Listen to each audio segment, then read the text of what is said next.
Hello friends, welcome to study Tak. Friends, आज के इस क्लास में हम लोग रेलवे एएलपी टेक्नीशियन के लिए नोट्स को कवर कर रहे हैं। जैसा कि अभी आप देखेंगे तो एग्जाम डेट आपका रिलीज हो गया है, तो अभी ज़्यादा से ज़्यादा आपको नोट्स पर ही आपको कमांडिंग करना है, क्योंकि नोट्स एग्जाम में जो है क्वेश्चन आपको देखने को आपको मिलेगा, क्योंकि सभी क्वेश्चन आपके सिलेक्टिव है।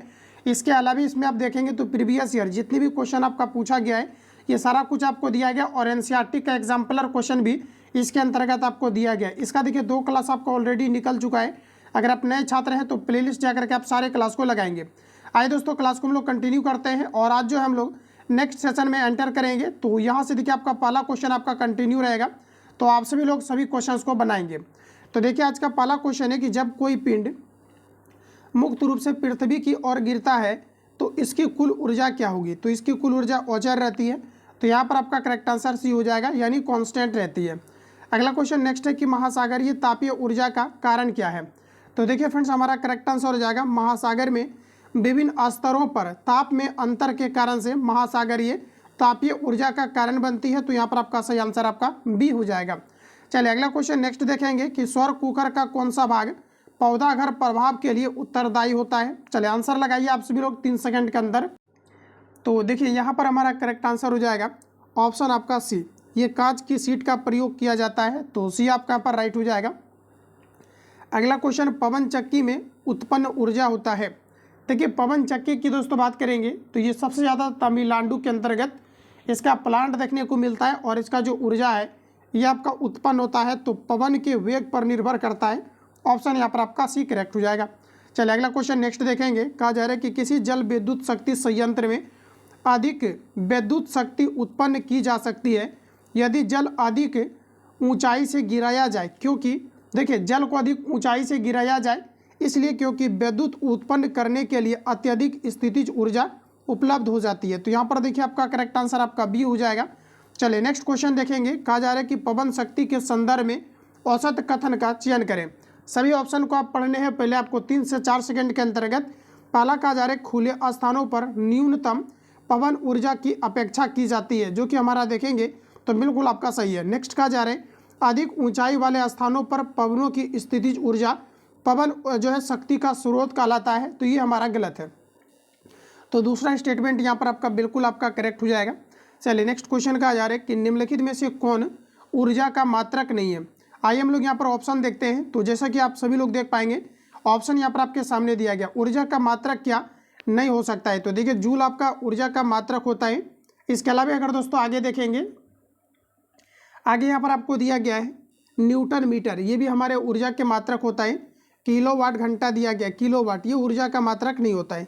ये किसका होता है, तो ये आपका शक्ति का मात्रक होता है, तो यहाँ पर आपका सही आंसर आपका सी हो जाएगा। किलोवाट घंटा आपके ऊर्जा का मात्रक होता है, तो यहाँ पर देखिए हमारा सही आंसर आपका सी करेक्ट हो जाएगा। बांध के संग्रहित जल में होता है स्थितिज ऊर्जा, तो यहाँ पर आपका सही आंसर आपका डी हो जाएगा। अगला क्वेश्चन नेक्स्ट हम लोग देखेंगे। कोई कार किसी समतल सड़क पर त्वरित होकर अपने आरंभिक के वेग का 4 गुना वेग प्राप्त कर लेती है, इस प्रक्रिया में कार की स्थितिज ऊर्जा क्या होगी। तो आइए हम लोग यहाँ पर इसको सॉल्व करते हैं। तो इसका देखिए यहाँ पर आपका सही आंसर हो जाएगा परिवर्तित नहीं होगा। ऑप्शन अगर आपने यहाँ पर ए दिया है बिल्कुल आपका यहाँ पर करेक्ट हो जाएगा। अगला क्वेश्चन नेक्स्ट कहा जा रहा है किसी पिंड पर किया गया कार्य निम्नलिखित में से किस पर निर्भर नहीं करता है। तो देखिए यहाँ पर हमारा करेक्ट आंसर हो जाएगा, ये आपका पिंड का आरंभिक वेग पर डिपेंड नहीं करता है, तो डी आपका पर करेक्ट हो जाएगा। अगला क्वेश्चन नेक्स्ट है। एक पिंड h ऊंचाई से गिर रहा है, h/2 ऊंचाई से गिरने के पश्चात इसमें होगी। तो देखिए दोस्तों हमारा करेक्ट आंसर हो जाएगा आधी स्थितिज और आधी गतिज ऊर्जा होगा, तो यहाँ पर आपका करेक्ट आंसर सी हो जाएगा। अगला क्वेश्चन नेक्स्ट दिया गया है ऋणात्मक कार्य के प्रकरण में बल एवं विस्थापन के बीच का एंगल कितना होता है।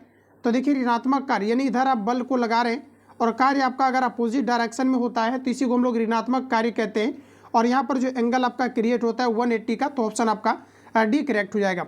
नेक्स्ट क्वेश्चन है फ्रेंड्स, कहा जा रहा है कि 10 kg द्रव्यमान के लोहे तथा 3.5 kg द्रव्यमान के एल्यूमिनियम के गोलों का व्यास समान है, दोनों गोले की मीनार से एक साथ गिराए जाते हैं। जब वे दिया गया है कि भूतल से 10 मीटर ऊपर होते हैं तब कहा जा रहा है कि इसके समान त्वरण होती है। तो देखिए यहाँ पर हमारा जो करेक्ट आंसर रहेगा ऑप्शन यहाँ पर आपका ए करेक्ट हो जाएगा। त्वरण क्या होता है आपका, तो ये आपका समान होता है, तो ऑप्शन आपका ए करेक्ट हो जाएगा। अगला क्वेश्चन नेक्स्ट का जा रहा है कि कोई लड़की दिया गया, कोई लड़की अपनी पीठ पर 3 केजी द्रव्यमान का बस्ता उठाए किसी समतल सड़क पर 300 मीटर की दूरी तक तय करती है। उसके द्वारा गुरुत्वाकर्षण बल के विरुद्ध किया जाने वाला कार्य क्या होगा, ये आपको पर बताना है। तो देखिए यहाँ पर हमारा करेक्ट आंसर हो जाएगा ऑप्शन आपका डी, ये आपका शून्य होगा। ध्यान रखेंगे, ऑप्शन आपका डी करेक्ट हो जाएगा। चलिए अगला क्वेश्चन नेक्स्ट का जा रहा है कि ऊपर उठाए गए हथौड़े के पास क्या होता है। तो आपका सही आंसर हो जाएगा, इसमें आपका स्थितिज ऊर्जा होता है। तो ऑप्शन आपका पर डी करेक्ट है। चलिए अगला क्वेश्चन नेक्स्ट देखेंगे। साइकिल की सवारी करते समय निकलने वाली ऊर्जा निम्न में से किसका रूप नहीं होता है। साइकिल की सवारी करते समय निकलने वाली ऊर्जा निम्न में से किसका रूप नहीं होता है, ये आपको पर बताना है। चलिए ऑप्शन आपके सामने दिया गया है, बताइए आप लोग राइट आंसर आपका यहाँ पर क्या होगा। चलिए फटाफट आंसर लगाते चलेंगे आप सभी लोग। तो फ्रेंड्स यहाँ पर हमारा करेक्ट आंसर हो जाएगा रासायनिक ऊर्जा नहीं होता है, तो बी आपका यहाँ पर राइट हो जाएगा। गतिज ऊर्जा होता है, उसमें ऊर्जा आपके होते हैं टायर के बीच। यांत्रिक ऊर्जा भी आपके होते हैं, तो बी आपका यहाँ पर राइट हो जाएगा। अगला क्वेश्चन नेक्स्ट का जा रहा है। जब कोई संकुचित सलंकी को छोड़ा जाता है तो स्थितिज ऊर्जा को किस ऊर्जा में परिवर्तित किया जाता है। तो देखिए हमारा करेक्ट आंसर हो जाएगा ये आपके गतिज ऊर्जा में, ऑप्शन आपका यहाँ पर डी करेक्ट हो जाएगा। अगला क्वेश्चन है। पृथ्वी के चारों ओर एक पूरा चक्कर लगाने में चंद्रमा द्वारा किया गया कार्य निम्नलिखित में से किसके बराबर होगा। तो देखिए आपका शून्य हो जाएगा। कोई की जब भी कोई वस्तु वृत्तीय मार्ग पर गतिमान रहता है तो ये बार बार अपने आरंभिक बिंदु पर आता है, इस कारण से इसका कार्य शून्य हो जाएगा। तो बी आपका यहाँ पर सही है। नेक्स्ट क्वेश्चन है। यदि किसी वस्तु का वेग इसके प्रारंभिक वेग से 2 गुना किया जाता है तो इसकी गतिज ऊर्जा इसकी प्रारंभिक ऊर्जा का n गुना हो जाता है, तो n का मान क्या होगा, ये आपको ऊपर पूछा जा रहा है। तो हमारा करेक्ट आंसर हो जाएगा ये आपके 4 गुना हो जाएगा। ध्यान रखेंगे। देखिए क्वेश्चन कहा जा रहा है कि 2 गुना किया जाता है, तो पूछा जा रहा है कि इसका जो है आपका क्या पूछा रहा है, गतिज ऊर्जा। गतिज ऊर्जा का फॉर्मूला होता है हाफ mv²। भी को अगर 2 गुना किया जाएगा तो ये 2 का स्क्वायर यानी 4 गुना हो जाएगा। तो आपका करेक्ट आंसर है बी हो जाएगा। नेक्स्ट क्वेश्चन है। किसी वस्तु के ऊंचाई से गिरने पर इसकी स्थितिज का और गतिज का ऊर्जा का क्या होगा। तो देखिए फ्रेंड, जब भी किसी वस्तु को ऊपर से गिराई जाती है तो इसकी स्थिति और गति में किस प्रकार के वेरिएशन होगा। तो हमारा देखिए यहाँ पर राइट आंसर आपका हो जाएगा इसकी स्थितिज ऊर्जा कम हो जाती है जबकि गतिज ऊर्जा बढ़ जाती है। तो यहाँ पर देखिए आपका करेक्ट आंसर आपका डी हो जाएगा। चलिए अगला क्वेश्चन नेक्स्ट का जा रहा है कि उद्योगों में प्रयुक्त शक्ति इकाई है। उद्योग में प्रयुक्त शक्ति की इकाई क्या है। चलिए आंसर लगाइए, राइट आंसर क्या होगा। तो ये आपका सही आंसर हो जाएगा हॉर्स पावर। 1 हॉर्स पावर बराबर 746 वाट होता है। तो ऑप्शन हमारा यहाँ पर डी करेक्ट हो जाएगा। अगला क्वेश्चन है। यांत्रिक ऊर्जा किसका योग होती है। चलिए आंसर लगाइए। यांत्रिक ऊर्जा गतिज ऊर्जा और आपकी स्थितिज ऊर्जा का योग होता है, जिसे यांत्रिक ऊर्जा कही जाती है। अगला क्वेश्चन है कि काम करने की क्षमता को क्या कहा जाता है। चलिए बताइए आप लोग राइट आंसर क्या हो जाएगा। काम करने की क्षमता को क्या कहा जाता है। तो इसे कहा जाता है आपका दोस्तों ऊर्जा कहा जाता है, जबकि काम करने की क्षमता को ऊर्जा कहा जाता है और काम करने की दर को क्या कहा जाता है, तो इसे आपका शक्ति कहा जाता है। तो ध्यान रखेंगे, ऑप्शन यहाँ पर आपका ए करेक्ट है। अगला क्वेश्चन देखेंगे। नेक्स्ट क्वेश्चन हमारा दिया गया है। किसी वस्तु द्वारा उसकी स्थिति या विन्यास द्वारा प्राप्त ऊर्जा को कहा जाता है। तो देखिए यहाँ पर हमारा राइट आंसर हो जाएगा स्थितिज ऊर्जा कहा जाता है। तो ऑप्शन आपका यहाँ पर सी करेक्ट है। चलिए अगला क्वेश्चन की ओर चलेंगे। नेक्स्ट क्वेश्चन हमारा दिया गया है कि निम्नलिखित में से कौन सी भौतिक राशि कार्य करने की दर कहलाती है। कार्य करने की दर कहलाती है। तो देखिए हमारा राइट आंसर हो जाएगा शक्ति। कार्य करने की क्षमता को क्या कहते हैं, तो हम लोग ऊर्जा कहते हैं, और कार्य करने की दर को क्या कहते हैं, तो शक्ति। ऑप्शन आपका यहाँ पर ये करेक्ट हो जाएगा। ये दोनों क्वेश्चन आपके एलपी टेक्नीशियन के अंतर्गत आपका पूछा गया है, आप देख पाएंगे। नेक्स्ट क्वेश्चन है कि इनमें से किसे ना तो बनाया जा सकता है और ना ही नष्ट किया जा सकता है। तो देखिए ऊर्जा को ना तो नष्ट किया जा सकता है और ना ही आपका उत्पन्न किया जा सकता है। गतिशील वस्तु की गतिज ऊर्जा काइनेटिक एनर्जी किस पर निर्भर करती है। देखिए गतिज ऊर्जा का हमारा फॉर्मूला होता है हाफ mv²। तो ये आपका निश्चित रूप से द्रव्यमान और वेलोसिटी पर आपका डिपेंड करेगा। तो यहाँ पर देखिए हमारा करेक्ट आंसर हो जाएगा द्रव्यमान और आपका वेग पर। तो सी आपका यहाँ पर राइट हो जाएगा। चलिए अगला क्वेश्चन नेक्स्ट का जा रहा है। किसी तने हुए रबड़ बैंड में किस प्रकार की ऊर्जा होती है। उसमें ऊर्जा, रासायनिक ऊर्जा, स्थितिज ऊर्जा, गतिज ऊर्जा। तो साथियों यहाँ पर आपका राइट आंसर हो जाएगा स्थितिज ऊर्जा, ऑप्शन आपका सी करेक्ट हो जाएगा। नेक्स्ट क्वेश्चन है कि गतिज ऊर्जा किसके बराबर होती है। गतिज ऊर्जा यानी काइनेटिक एनर्जी का फॉर्मूला होता है हाफ mv²। तो ध्यान रखेंगे हाफ mv² की अगर बात करें तो ऑप्शन यहाँ पर आपका ए करेक्ट हो जाएगा। नेक्स्ट क्वेश्चन हमारा दिया गया है कि उस विकल्प का चयन करें जो तीसरे पद से ठीक उसी प्रकार से संबंधित है जैसे दूसरा पद पहले पद से संबंधित है। दोस्तों कार्य का एसआई मात्रक जूल होता है, उसी तरह से पावर यानी शक्ति का एसआई मात्रक आपका वाट होता है।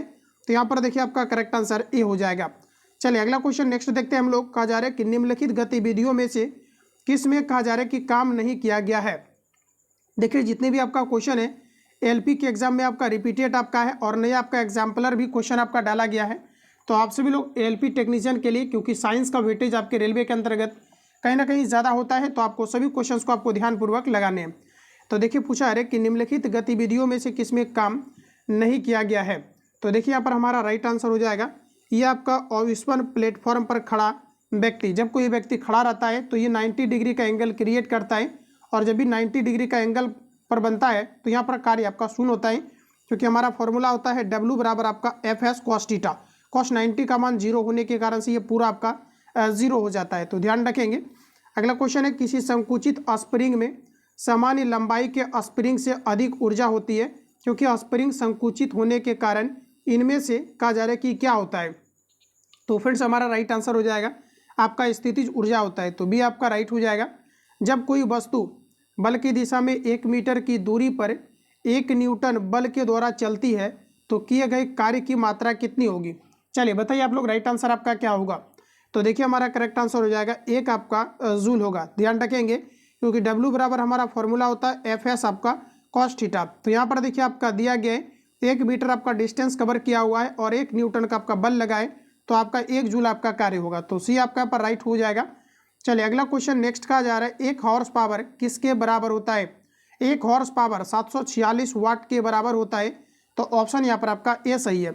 चलिए अगला क्वेश्चन की ओर चलते हैं दोस्तों। नेक्स्ट हमारा दिया गया है द्रव्यमान m वाली एक वस्तु v के साथ हस्तांतरित होती है और इसमें गतिज ऊर्जा k है। यदि उसका वेग दोगुना कर दिया जाए तो इसकी गतिज ऊर्जा कितनी हो जाएगी। वेग को अगर दोगुना कर दिया जाए तो गतिज ऊर्जा यहाँ पर आपका 4 गुना हो जाएगा। ऑप्शन के अकॉर्डिंग आपको बताना है सही आंसर आपका यहाँ पर क्या होगा। तो यहाँ पर देखिए निश्चित रूप से हमारा जो करेक्ट आंसर हो जाएगा ये आपके 4 गुना हो जाएगा। क्वेश्चन ऑलरेडी हमने कवर करा दिया हुआ है। शक्ति की इकाई को क्या कहा जाता है। शक्ति की इकाई को वाट कहा जाता है। तो ऑप्शन यहाँ पर आपका ए करेक्ट हो जाएगा। अगला क्वेश्चन है कि निम्नलिखित में से किसकी इकाई ऊर्जा की इकाई के समान है। ऊर्जा की इकाई के समान है। ऊर्जा का एसआई मात्रक आपका जूल होता है और कार्य का भी एसआई मात्रक आपका जूल होता है। तो यहाँ पर देखिए आपका करेक्ट आंसर ऑप्शन आपका सी हो जाएगा। चलिए अगला क्वेश्चन नेक्स्ट देखेंगे। 5 kg भार की वस्तु को 4 मीटर की ऊंचाई तक उठाया जाता है। उस वस्तु पर लगने वाले कार्य का मान कितना होगा।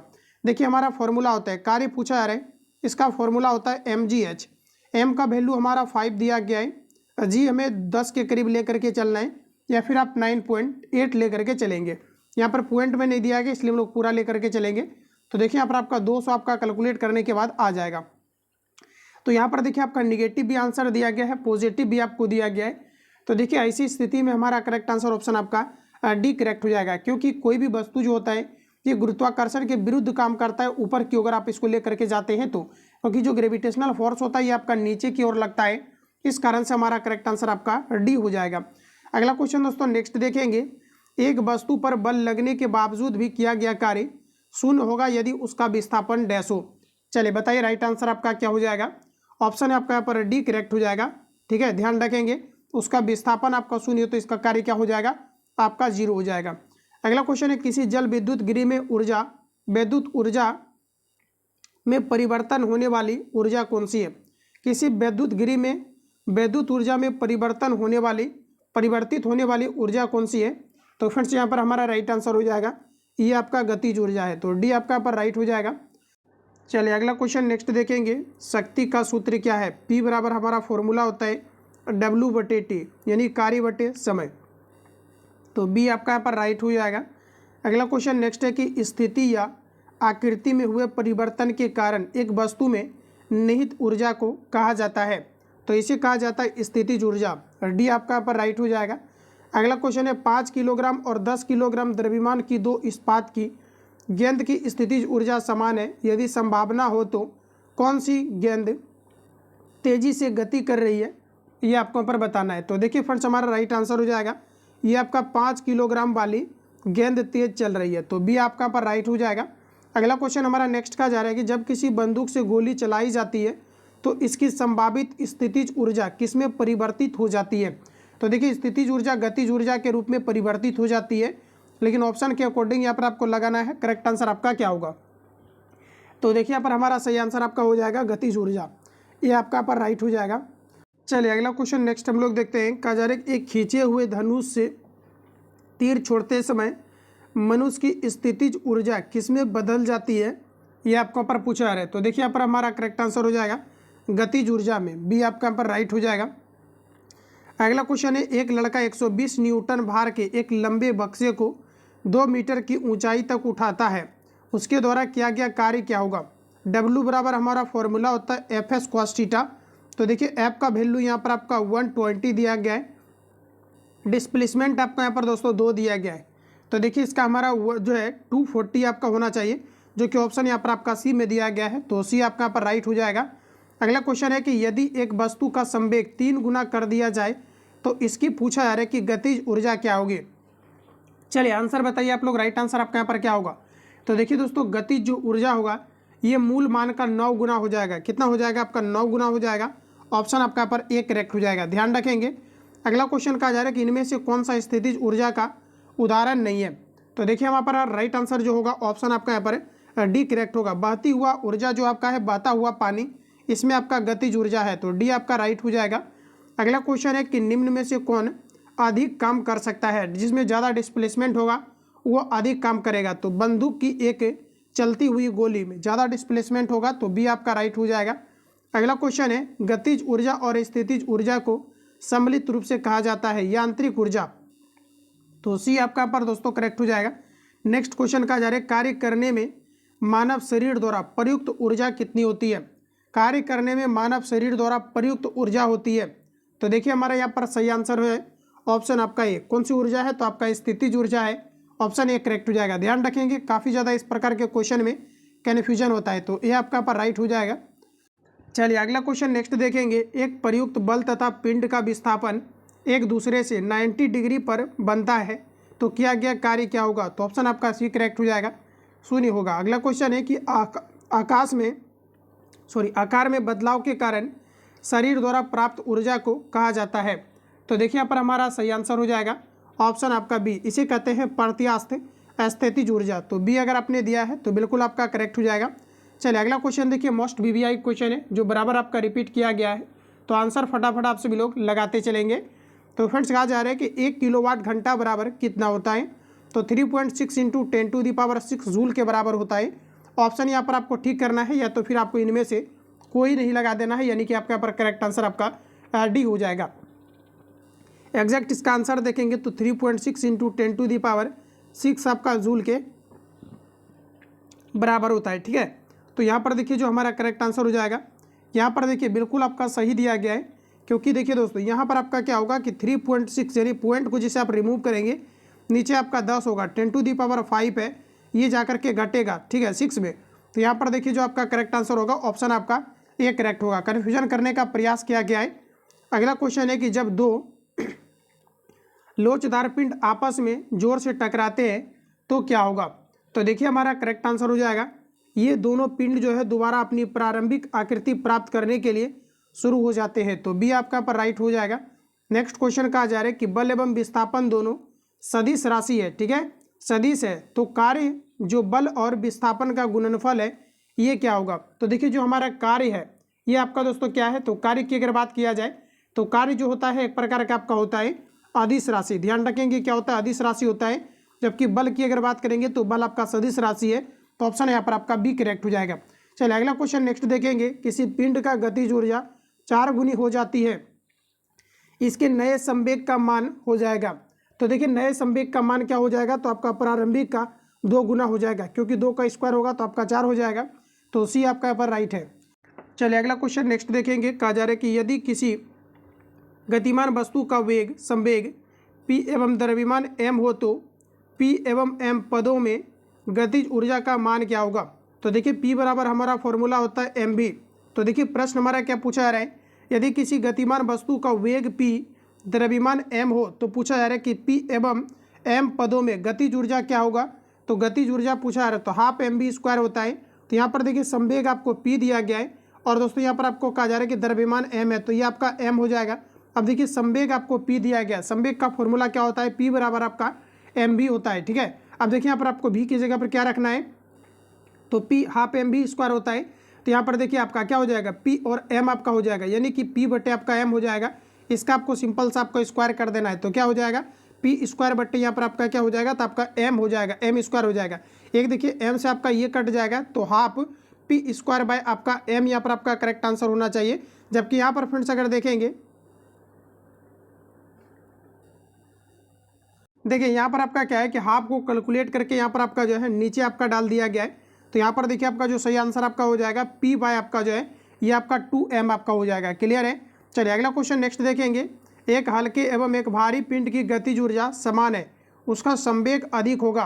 तो देखिए भारी वस्तु का संवेग अधिक होगा क्योंकि हमारा फॉर्मूला होता है p बराबर mv। तो जिसका आपका भारी है यानी जिसका द्रव्यमान अधिक है, इसका मोमेंटम आपका अधिक होगा। तो यहाँ पर देखिए आपका करेक्ट आंसर ऑप्शन ये हमारा राइट हो जाएगा।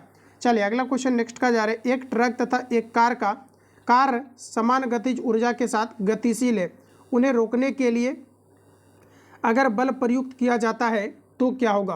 तो देखिए यहाँ पर हमारा सही आंसर हो जाएगा ऑप्शन आपका सी, दोनों ही ठहरने के पूर्व एक समान दूरी तय करेंगे। तो ऑप्शन यहाँ पर आपका सी करेक्ट हो जाएगा। चलिए अगला क्वेश्चन नेक्स्ट देखते हैं। तेज गति से आने वाली क्रिकेट गेंद को पकड़ते समय एक क्षेत्र रक्षक, ठीक है, क्षेत्र रक्षक अपनी बाहों को पीछे की ओर क्यों खींचता है, ये आपको पर बताना है। तो ये संवेग को कम करने के लिए, क्योंकि वह लंबे समय तक कम बल का अनुभव करता है। तो सी आपका पर राइट हो जाएगा। अगला क्वेश्चन है कि जब आप एक दिया गया है काइल स्प्रिंग को कंप्रेस करते हैं तो आप उस पर काम करते हैं प्रत्यास्थ स्थितिज ऊर्जा डैश है। तो बताइए आप लोग राइट आंसर क्या होगा। तो यहाँ पर देखिए आपका करेक्ट आंसर हो जाएगा बढ़ती है, ऑप्शन आपका सी करेक्ट हो जाएगा। अगला क्वेश्चन है किसी बल द्वारा एक कण को एक बिंदु से दूसरे बिंदु तक विस्थापित करने में किया गया कार्य दोनों बिंदुओं के बीच के, चलिए बताइए, दोनों बिंदुओं के बीच के मार्ग पर निर्भर नहीं करता है, तो इस प्रकार के बल को कहा जाता है। तो फ्रेंड्स याद रखेंगे इस प्रकार के बल को कहा जाता है, निश्चित रूप से नहीं कहा जा सकता है। ऑप्शन यहाँ पर आपका सी करेक्ट हो जाएगा। चलिए अगला क्वेश्चन नेक्स्ट देखेंगे। एक बंद मार्ग पर किसी संरक्षित बल द्वारा किया गया कार्य होता है। तो देखिए हमारा करेक्ट आंसर हो जाएगा न्यूनतम, बी करेक्ट हो जाएगा। अगला क्वेश्चन है 14 किलोग्राम द्रव्यमान और 28 मीटर पर सेकेंड के वेग वाले पिंड का संवेग कितना होगा। संवेग यानी p बराबर फॉर्मूला होता है mv, दोनों को मल्टीप्लाई कर दीजिए, करेक्ट आंसर आ जाएगा। इसका देखिए हमारा सही आंसर जो आएगा, जो भी आएगा आपको लगा लेना है कैलकुलेट करके। नेक्स्ट क्वेश्चन है कि रॉकेट डैश संरक्षण के नियम पर आधारित होता है। तो रॉकेट की अगर दोस्तों बात करेंगे, ये आपके संवेग संरक्षण के सिद्धांत पर आधारित होता है। तो ये आपका राइट हो जाएगा। संवेग और उसके संवेग को उसके गुणनफल के रूप में व्यक्त किया जाता है। द्रव्यमान और वेग के गुणनफल को संवेग कहते हैं। तो देखिए आपका गलत है, द्रव्यमान और वेग के गुणनफल को संवेग कहते हैं। तो सी आपका राइट हो जाएगा कि इसके अनुरूप वस्तु की गतिज ऊर्जा में वृद्धि होती है। तो देखिए यहाँ पर हमारा करेक्ट आंसर हो जाएगा ऑप्शन आपका डी। ठीक है, अगला है कि अपेक्षता का सिद्धांत इनमें से किस वैज्ञानिक ने प्रस्तुत किया था। अपेक्षता का सिद्धांत देने वाला वैज्ञानिक है अल्बर्ट आइंस्टीन। तो ये आपका राइट हो जाएगा। तो ऑप्शन यहाँ पर आपका ए करेक्ट हो जाएगा। ध्यान रखेंगे अपेक्षता का सिद्धांत इनमें से किस वैज्ञानिक ने प्रस्तुत किया था। तो ऑप्शन आपका ए करेक्ट हो जाएगा, अल्बर्ट आइंस्टीन ने किया था। तो फ्रेंड्स इस सेशन में आपको जितने भी क्वेश्चन आपको दिया गया था कंप्लीटली आपका 69 क्वेश्चन, इसका न्यूमेरिकल भी कुछ आपका दिया गया है, जो कि आपका कंप्लीटली आपको पीडीएफ में सॉल्यूशन दिया गया है। तो आप सभी लोग इसको सॉल्यूशन करेंगे। वीडियो का डिस्क्रिप्शन बॉक्स में टेलीग्राम का लिंक डाला गया है, तो टेलीग्राम से आप सभी लोग जुड़ जाएं, वहाँ पर कंप्लीटली इसका पीडीएफ आपको प्रोवाइड किया जा रहा है, ताकि आप प्रॉपर तरीका से सारे क्वेश्चन पेपर को डिस्कस कर पाए। मिलते हैं हम लोग नेक्स्ट क्लास में, तब तक के लिए जय हिंद, बेस्ट ऑफ लक।